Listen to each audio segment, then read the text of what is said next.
September.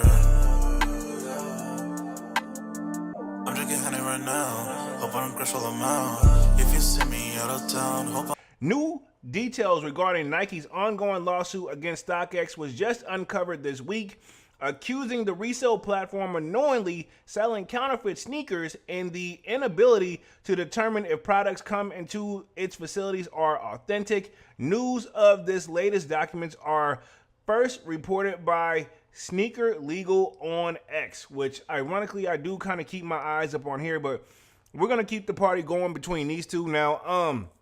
And if I do need to pull up the Sneaker Legal article on Twitter, aka X or whatever we're gonna call it, I will. We've been saying this for years, man, and I know of a person that lives down the street from me, right? They had got some Travis Scott sneakers from StockX, and when I told them that it was fake, because they showed them to me, because at the time I didn't have my Jordan 1 Travis Scotts yet. They had showed me their joints, and like honestly, I went right into like, at first I was geeked, I was excited, but then I looked closer into them. Their joints was really, really, really off. And then so ultimately when I determined, I'm like, wait a minute, they didn't even make this size. There's no way this could be real because this was not. And I'm not saying the size don't exist, but I'm like to get this size, because it probably was only friends and family, you would have to pay this. And I'm like, I'm not, and I don't believe in asking people what they spend on something or what they pay. I don't like that because I feel like that's nosy to me. I hate when a person's like, well, how much you put up? How much you spend this? None of your business, right?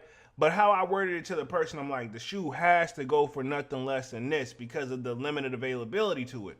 And I was like, I'm no genius, right? And I'm just going to say, I'm not saying you didn't pay that, but if you didn't pay this or this for this or more, I would be very skeptical. And then I compared the boxes to other boxes and showed them the difference and this, that, and the third. The shade of the color of the box was even off, you know? And ultimately they went back and went off. And I don't even think they got their money back. It's kind of one of those, they just chalked it up and took the L, you know? I would have did something completely different, but hell, don't even mean that would have worked. You know, it makes me just think of that time where I got into that car situation. You know what I'm saying? Which that shit was complete cheeks, bro. But, you know, what's meant for you is meant for you. Sometimes you just got to be patient. Sometimes you got to take an L to learn.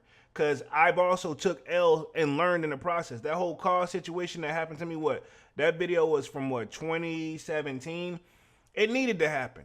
Because I learned from it, and then when I got a real pair, I knew exactly what to look for, and this, that, and the third, right? So yeah, it's one of those, it comes with the game. It comes with the game. It comes with the game. Like, you just got to accept it sometimes. Not necessarily the best thing I would say, like, I would want to happen, so it just comes with the game, you know? I figure out we go, you figure out where we want.